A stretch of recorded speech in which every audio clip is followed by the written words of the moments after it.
Hey guys, and welcome back to my channel. Recently I took a trip to New Orleans to visit my sister, and I had to make a video covering on this city's architecture and design because there is so much history and culture behind everything, and I was really intrigued to learn the meaning behind every design and why things are the way they are. So let's just get started. Now, I am going to give you guys a little bit of a history lesson because, again, New Orleans has so much history, and I think it's very important to know because ultimately everything that has happened has led to why the city is the way that it is.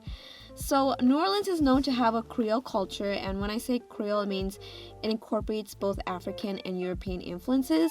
Native Americans lived there before the French arrived. France did at one point lose control of the area to Spain, which explains why many of the buildings have a Spanish colonial architectural style. Long story short, after a while, Spain did give it back to the French, which they ended up selling it to the US. So to sum it up, New Orleans was a place where both slaves and free Africans lived, and American Indians. They shared their culture and mingled with European settlers. So on the tour, we had a guide, and his name is Guy. He was awesome, by the way. He took us around the French Quarter, and as we toured, I fell in love with the fun, colorful buildings, the tall arches, the ornate crown molding, the ironwork, and the beautiful courtyards.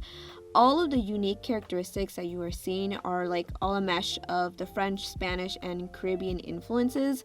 The tall arches and courtyards were introduced by the Spanish. Some buildings have Greek Revival features like columns.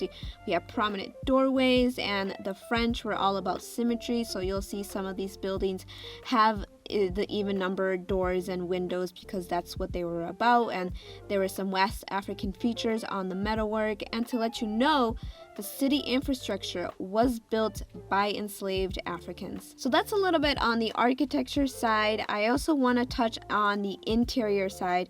So our tour guide did show us these floor plans, and he explained to us how the Creoles didn't like to put hallways and stairs inside a house or a building because they saw that as wasted space. This floor plan, for example, is what's called a Creole Cottage, and it is heavily influenced by the French and Spanish. And this type of building slash floor plan is known to have 4 rooms laid out in a square shape, kind of all evenly. All the rooms are basically kind of connected. So again, remember how the Creoles liked symmetry. Explains the even number of rooms and the windows and how the left side mirrors the right side. He also mentioned to us how they didn't really believe in defining one area as the main kitchen or living room. They wanted people to have the freedom to change the rooms if they wanted. And I thought that was really fascinating to learn this type of living because I know us Americans, we are so used to defining one area as like that's going to be the living room and nothing else. So the fact that people can change the living room to the bedroom, to the bedroom, to the living room, or to the lounge area or office was really fascinating and intriguing to learn. These houses are still in effect, but of course it's been changed over the years with a little bit more American detailing. Like I'm sure people have put stairs inside and hallways. Another example of another house style that is a big part of history due to its unique heritage, and they're called shotgun houses. These types of houses originated in West Africa and then were introduced to Haiti, and then they made their way to New Orleans through Haitian and West African refugees, immigrants, and slaves. And this house that you're looking at is a shotgun single. The term shotgun house is said to be created from the idea that if a shotgun was fired through the front door, the bullets would leave through the rear door without hitting anything. But more than likely, this name was copied from the West African Yoruba road, which is Togun, and translates to house. I hope I pronounced those words right. These houses essentially have all the rooms laid out in a row behind one another.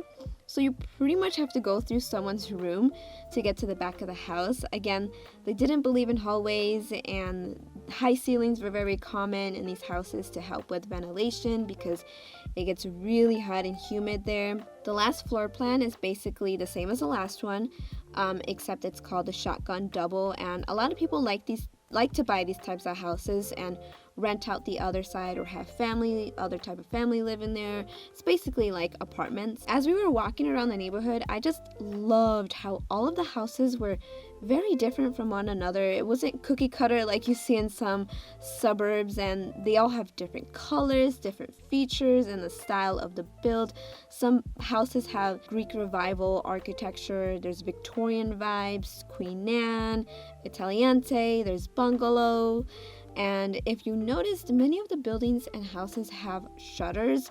And the reason for the shutters in the early days, in case you didn't know, is the houses did not have any screens or windows, so they used shutters to block off like sun, bugs, or close it at night.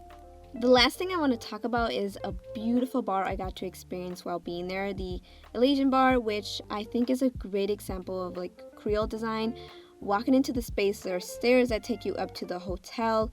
To the left, there are 2 open parlor rooms where you can sit down, drink, or eat, just kind of socialize there. Both rooms have these beautiful Italian fireplace. They have antique French furniture, ornate ironwork, elaborate millwork on the walls, dramatic drapery, just really beautiful. And once you pass these rooms, this hallway leads you to a lime green atrium. The room felt so uplifting and cheerful, just because of the amount of light coming in the space. And I love everything from like the red and white checkered floor to like the hanging plants. And this room ultimately led you to the cute courtyard, and across from the courtyard was the bar, which, oh man, the bar is art itself. Again, this room felt very vibrant with all the colors.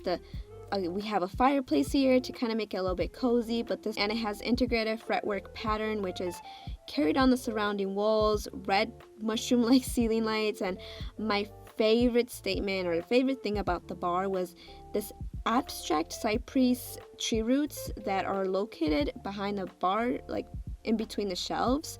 I thought this was super cool to incorporate because these trees are known here in Louisiana, and they're actually the state tree. So overall, my take on New Orleans is it has such a rich culture.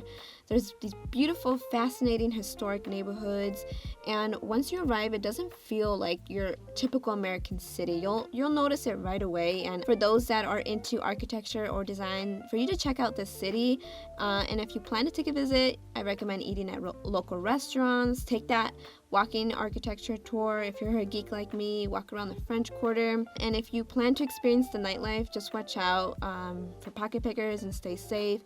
And I also want to let you guys know that the city is still kind of recovering from Hurricane Katrina. I didn't get to personally visit the areas that were most struck by these hurricanes and the damage and everything, because they're not known to be very safe, but it's absolutely devastating to kind of witness some buildings that were abandoned or really affected from the hurricanes, because I know a lot of families and homes were lost. So my heart goes out to all those that were in this hurricane. I hope that next time I can show you the interior of these houses. So if you are a subscriber that lives in New Orleans and you wouldn't mind me kind of touring your house and showing it on YouTube, let me know. Send me a DM on Instagram or email me. I would love to get your house featured. But that is it for this video. Thank you guys for watching, and I will catch you on the next one. Peace.